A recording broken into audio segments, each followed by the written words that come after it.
Balik lagi ke konten favorit kalian, yaitu konten Q&A, di mana kali ini gue bakal bahas semua pertanyaan kalian seputar e-commerce, mulai dari TikTok Shop, Shopee, Tokopedia, dan lain-lain. Jadi tanpa berlama-lama lagi, yuk cus, kita masuk ke pertanyaan pertama. Pertama dari Sempok. Saya kena pelanggaran, pesanan fiktif dan dana saya ditunda 30 hari. Pelanggaran poin 2, apakah masih aman? Tolong dijawab, saya butuh saran. Sekarang gini, pesanan fiktif itu beneran apa enggak? Mending lu ngaku sama gue. Gue bukan sistem TikTok yang bakal menghina, bakal ngejudge lo. Jadi kalau gini, kalau lo beneran gitu ya udah, lo mau banding pun percuma kan. Kalau lo nggak beneran, lo coba banding. Tapi banding dengan data-data yang real, oke? Nah, terus poin pelanggaran 2 itu masih aman. Tapi gue bakal bilang sama lo, TikTok itu kalau lo mengulangi kesalahan yang sama, kedua itu nggak akan 2 poinnya. Bisa total lebih besar. Jadi hati-hati. Gitu kan. Jadi aman asal tidak diulangi. Kalau lo ulang-ulangin udah, gue nggak tahu berapa kalinya sistem mereka, tapi bisa jadi pelanggaran kedua tuh langsung lebih tinggi. Berikutnya, Samudi account. Maaf kak, kalau mau kerja sama atau jualin produk saya sistemnya gimana? Nah, kalau buat kerja sama sebenarnya ada 2 macam. Intinya kalau yang ini ya, yang gue pegang saat ini ya. Kamu maunya gimana nih? Kalau misalnya kamu mau belajar, kamu yang praktekin, kita cuma jadi ibaratnya strategic partner lah ya. Kita yang ngarahin tim kamu segala macam. Itu gabungnya di project Ordal, konsultan Ordal. Di situ ya kita sebenarnya lebih jadi kayak mentor doang. Kita nggak akan turun sama sekali. Kita ngelihat, kita ngerisetin, kita ngelakuin hal-hal di belakangnya. Kita bikinin strategi, kita bikinin action plan, kamu yang kerjain. Gitu kan, satu project itu kurang lebih 3 bulan sampai 6 bulan. Ada targetnya tentu saja, kita nanti sesuaiin targetnya masuk akal buat kamu kerjain yang rata-rata 80% nyampe. Itu yang pertama. Yang kedua itu adalah kamu mau kita yang kerjain. Nah, kalau kamu mau kita yang kerjain, itu ibaratnya itu kamu bayar service fee. Ada 2 macam, ada service fee, terus ada lagi biasanya commission fee ketika targetnya nyampe. Gitu kan. Harganya berapa? Tergantung dari paket yang kamu ambil. Karena itu semua ibaratnya gini. Contoh ya, lu maunya apa nih? Oh, kita maunya all in. Berarti kan tim gua harus bikin konten. Harus nge-live mungkin ya, nyari affiliate. Terus udah gitu foto produk dan lain sebagainya. Itu kan pasti semua butuh biaya, bener nggak? Itulah service fee-nya tuh buat mengcover kayak semua biaya-biaya itu. Gitu kan, termasuk jalanin ads dan lain-lain sebagainya. Gitu ya, jadi kurang lebih konsepnya seperti itu. Ada nggak misalnya kayak, oh bayar kalau by hasil? Jujur, itu sampai sekarang kita cuman milih untuk seller-seller terpilih. Nah, terpilih ini kita juga lihat dari potensi. Potensi dari kayak GMV-nya berapa. Tapi kalau yang buat pemula sih, nggak ada. Kenapa belum bisa gitu kan? Karena gini, tadi kan gue udah bahas ya, untuk mengerjakan promosi itu sebenarnya biayanya nggak murah. Contoh nih, satu video aja tim yang berperan itu bisa 45 orang, dan 45 orang itu kan nggak mungkin kayak nggak digaji ya, bener nggak? Nah, makanya itu nggak bisa. Kalau misalnya affiliate gimana? Nah, affiliate tergantung dari affiliate yang kamu kerjasama kayak gimana. Kita punya affiliate mulai dari yang pemula sampai seleb. Nah, yang seleb pasti kan ada red card-nya, bener nggak? Kan nggak mungkin juga kayak seleb mau nggak nih jualin produk saya? Ya nggak. Kamu coba, yang presiden juga nggak akan mau kan, kurang lebih seperti itu. Nah, berikutnya Tommy WS.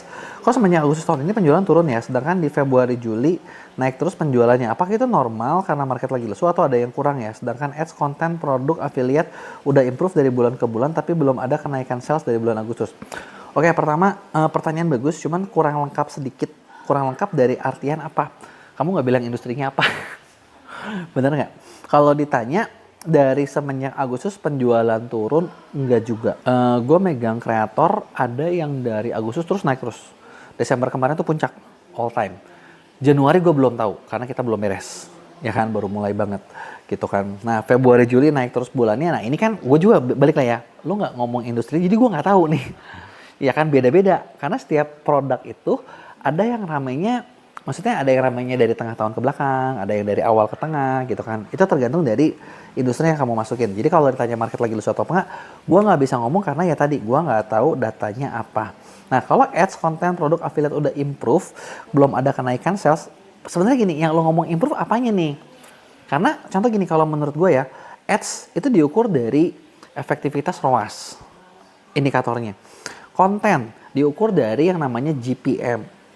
Live sama dari GPM. Nah, kayak affiliate juga kan tergantung. Lu lagi kerja sama siapa nih gitu kan. Jangan-jangan lu cuma ngirimin sampel tapi nggak ada yang hasil. Nah, itu juga beda. Oke? Nah, terus berikutnya, Maulana Sawaldi. Menurut saya sebagai penjual Shopee itu susah menjadi kaya. Kenapa? Karena pajak admin itu membenahi seller. Semakin ramai jualan kami, semakin naik pula pajak adminnya. Jadi penjual kesusahan mencari keuntungan. Karena naikin harga susah lakunya karena kemahalan. Sebenarnya kalau menurut gue ya, nggak juga sih. Karena terbukti yang kaya dari Shopee juga ada. Pajak admin membebani seller, iya. Tapi ya maksud gue gini lah, kan mereka juga keluar investasi gede. Mereka pasti, bukan mau ngebelain sih ya, tapi maksud gue kalau kita lihat dari naturalnya, mereka investasi gede, mereka juga pasti kan pengen cari balik modal dong.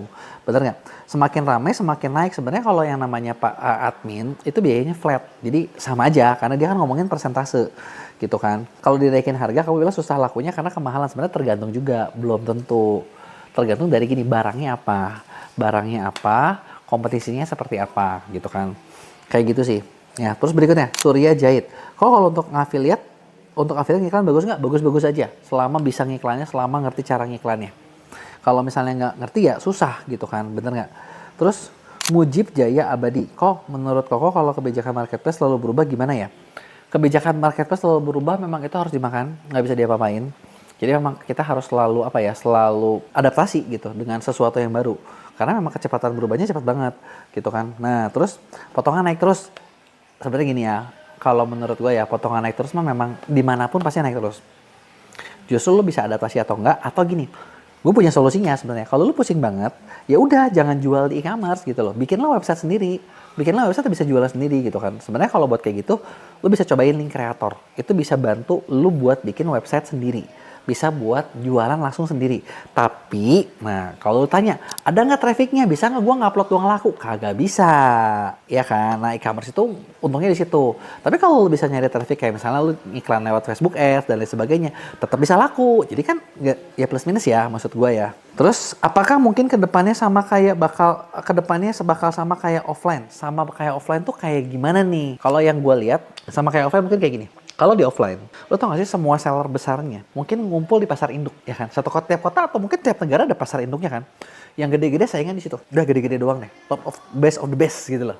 Ya seleksi offline kan, seleksi alami kan. Yang lebih kecil kemana? Lo lari ke pinggir. Lo nggak bisa hidup di situ. Omsetnya paling gede di mana? Yang di pusat. Yang di kecil tetap bisa hidup nggak? Mungkin bisa hidup. Nggak segede yang di pusat. Sama ya maksud gue ya. Mungkin kayak gitu, mungkin gue, ini kalau prediksi gue ya, mungkin kayak e-commerce itu bakal kebagi jadi kayak jalur mainstream yang besar-besar banget. Mungkin yang kuat akhirnya brand-brand sama produsen. Terus kayak kalau yang tengah-tengah kecil-kecil gimana? Lu larinya ya bikin website sendiri, bikin apa sendiri, ibaratnya lu lari ke pinggir gitu loh. Gitu. Tinggal ya, maksud gue kalau ditanya, aduh enak nggak ya? Balik lagi dong, lu di offline juga kan pengen di Tanah Abang, kalau misalnya yang anggap Indonesia bisa Tanah Abang berat juga loh, mahal toh, bener nggak? Ya udah emang mungkin bukan buat semua orang. Nah terus berikutnya Putri Ayu Aidawati. Kalau kita baru sebulan setengah jualan TikTok Shop, tapi penjualan tiap hari mentok di 0 sampai 10 orderan, maka kan cenderung kurang tulus. Kita udah iklan ROI 13. Lu udah iklan ROI 13. Salahnya di mana? Udah gue tahu, budget tuh kekecilan.